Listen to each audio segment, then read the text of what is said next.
Good day mga idol. Sa video ito, ipapakita ko sa inyo ang klase ng damo na gustong gusto ng mga kambing mga idol. Sa mga nag-alaga po ng kambing dyan ay yung po ang klase ng damo na yun ang magandang ipakain sa kambing. Alright, tara, tingnan natin, panoorin natin mga idol. Let's go. Good day mga idol. Ito po ang masustansyang pagkain ng kambing, ang mga ganitong klase ng damo mga idol. Tingnan nyo naman ang katawan ng kambing mga idol ay napakalaki. Ayan o. Kaya masustansya po ang damong to mga idol. Ayan.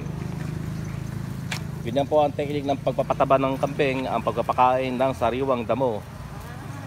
Ngunit mga idol, sa oras na mga alas 10 para wala ng hamog ang damo upang di sila magdae, wag po nating pakainin ng ating mga kambing ng madaling araw o ng magang-maga dahil may hamog pa po yun na nakakapit sa mga damo. Ayan. Tingnan niyo po at malusog na malusog ang kambing mga idol. Ayan, sarap na sarap po sila sa damong sariwa. Alright. Ayan, yung mga ganyang klase ng damo po mga idol, yan po ang pinaka mainam na pagkain ng kambing.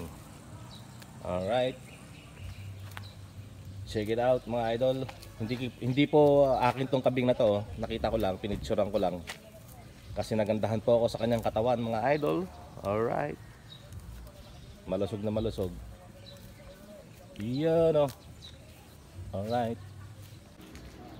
Ayun na po siya. Pauwi na po. At lumipat na po siya ng pwesto. At yun, kumakain naman po ron mga idol.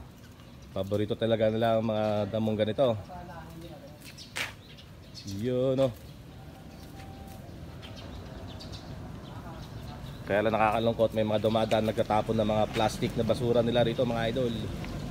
Ayan. Sana naman ang basura ay huwag na lang itapon sa kung saan saan lang. Ayan. Ayan po. Ang gustong gusto ng kambing na damo. Hindi, comment section sa baba mga idol kung anong klaseng damo ito. Ayan.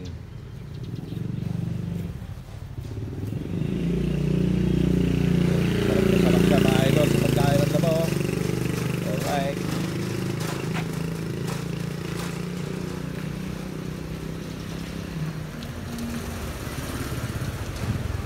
At matalino ang kambing mga idol, marunong umuwi to sa kanila mga idol.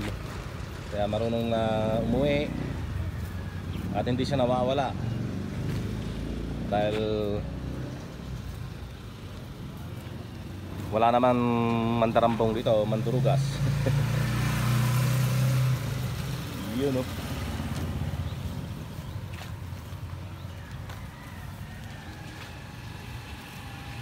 Check it out.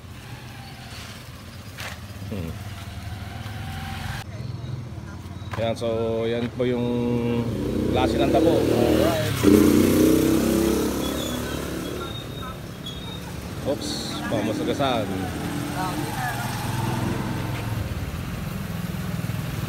Yan, sagana sa damo ngayon mga idol. Dito pala yan sa bakuran ng simbahan ng Mormons. Alright. Check it out.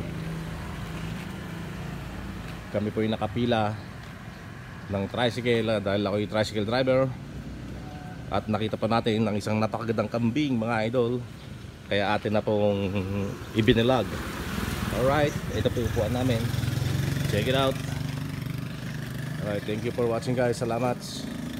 God bless everyone. Alright.